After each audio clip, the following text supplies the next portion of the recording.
Bisaya, Bilat yun eh. Ulat Sa po. Bisaya, yung pronunciation yan eh. Sa Tagalog, pero sa Bisaya, Bilat yun eh. Kasi yung I nagiging I eh.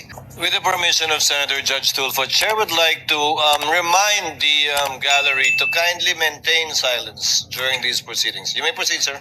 Kasi isa pa po, Madam Witness, meron akong kopya dito na kung saan maraming pangalan ng mga informant at isa lang po ipirma.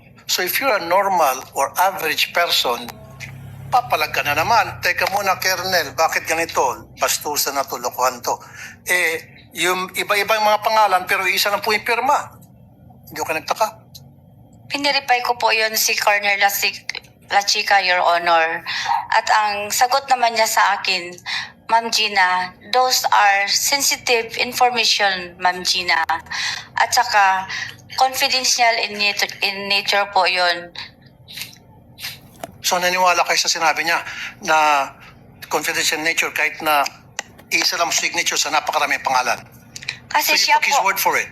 kasi siya po ang nag-implement sa mga confidential activities, Your Honor, on the grounds. Siya po ang inatasan na mag-implement. Siya ang implementor po, Your Honor. So for me, in this case, you're stupid. You're stupid in the name of blind loyalty.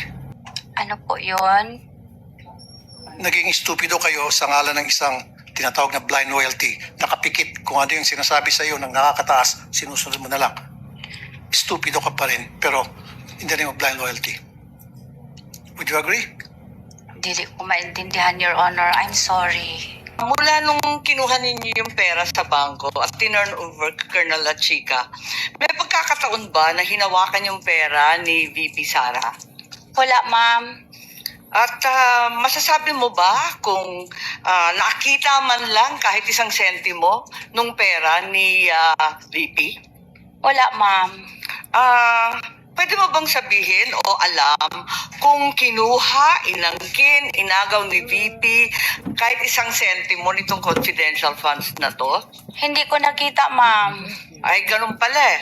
Pero ang alam ko, kanina sinabi mo, yung liquidation and supporting documents, ito ang responsibilidad ninyo na iprepara yung mga dokumento para sa COA at sa mga opisyal. Tama po ba? Yung mga documents, di ba yun ang trabaho mo bilang SDO? Kasali po yun, ma'am. Nung naghahanda ka nitong mga papeles na to, katabi mo ba si VP? Para tignan yung mga daan-daan, libu-libong mga dokumento tungkol sa confidential funds. Nandun ba siya? Wala po siya, ma'am. Nag-base lang po ako, ma'am, kung paano yun gagawin po doon sa GC, ma'am.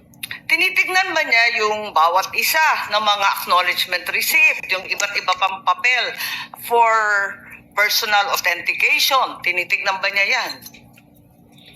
Basta, ma'am, yung mga acknowledgement receipt, ma'am, galing po yun kay security officer, ma'am, at binigay po niya sa akin, ma'am. At siya bang nagbigay sa iyo? Inabot ba niya yung mga resibong yan na tinatanong ngayon ng prosecution? Inabot po sa akin, ma'am, na naka-envelope po ng brown envelope ni security officer, ma'am, na si Colonel La Chica, ma'am. Si Colonel La Chica at hindi si VP Sara ang nagbigay sa inyo ng mga papeles. Siya ba ang kumuha ng mga signature ng mga nakapirma sa resibo?